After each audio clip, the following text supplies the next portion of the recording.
mean what everybody else is doing.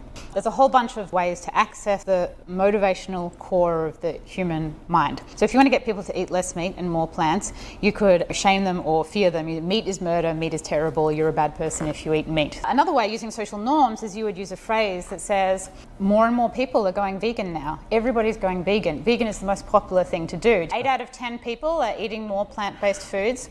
You basically say, look at what everyone else is doing. And because we're inherently social animals, we want to be doing what everyone else is doing. If you are a sustainability manager at a city and you might have a $500,000 budget to spend, you could do it really wrong. You could do it all the bad way. You could use the wrong phrasing, the wrong type of images, not use any of the techniques that work. You spend the money and nothing happens. That if you were to have phrased it differently, you may very well have had a triple fold a change. Everywhere people are making these mistakes.